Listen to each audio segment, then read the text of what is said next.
After my grandparents passed in a car accident, their lawyer announced I was the only heir to their $26 million estate. Okay, let me tell you a story about how $26 million didn't just change my life. It ripped my entire family apart and showed me who they really were. It was a betrayal so deep, it felt like being disowned for simply choosing to honor the people I truly loved. My name is Natalie, and just a few months ago, I was a 27-year-old kindergarten teacher, barely making ends meet in a tiny apartment. My world revolved around my little students, the simple joy of reading, and most importantly, my grandparents. They raised me, not my parents. My grandparents, Elizabeth and Harold, were wealthy, surprisingly wealthy actually, but they lived humble lives, always teaching me that character and kindness mattered infinitely more than cash. When they died in that horrific car crash, my world just shattered. Then came the lawyer meeting, and that's when everything changed. I learned they'd left me their entire $26 million estate. $26 million.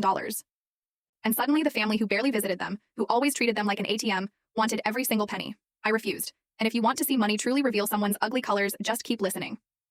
Growing up, my parents, Richard and Diane, were always physically there, but emotionally absent. My dad worked insane hours, obsessed with climbing the corporate ladder. My mom spent her days networking with the right social circles, always planning their next big party. Family dinners were a myth, and if they happened, my parents were glued to work calls or social calendars. They provided the basics, sure, but warmth and real guidance? Forget it. From the age of 5, my true home was my grandparents' modest 4-bedroom house. I spent every weekend and entire summers there. They had wealth, significant wealth, but they lived simply. Grandpa Harold taught me to grow tomatoes in his 3-acre garden. Grandma Elizabeth showed me how to bake cookies from scratch. They were at every single school play and soccer game my parents missed. They built their fortune from absolutely nothing, starting Alexander Logistics in their garage in the 70s with just one truck and a dream. By the time I was born, it was a regional powerhouse, but you'd never know their net worth by looking at them. Grandpa drove the same pickup for 20 years. Grandma clipped coupons. They always told me, money is just a tool, Natalie, not a measurement of your worth. Use it to build something meaningful, not to impress people who don't matter. This philosophy was exactly what drove a wedge between them and my father. As their only son, he just expected to inherit everything and live lavishly. He resented their frugality, calling them stingy and old-fashioned. What they saw as character building, he saw as deprivation. They paid for his college but expected him to work summer jobs. They helped him with a down payment on a modest starter home, not the luxury condo he demanded.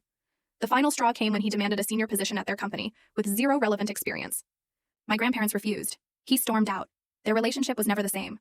For me, it was different. They paid for my education in full, debt-free, but encouraged me to choose a career I was passionate about, not just profitable. When I decided to become a kindergarten teacher, they were genuinely thrilled, even though my salary was barely above minimum wage. Full story on the channel. Link below. Click now and watch what happened next.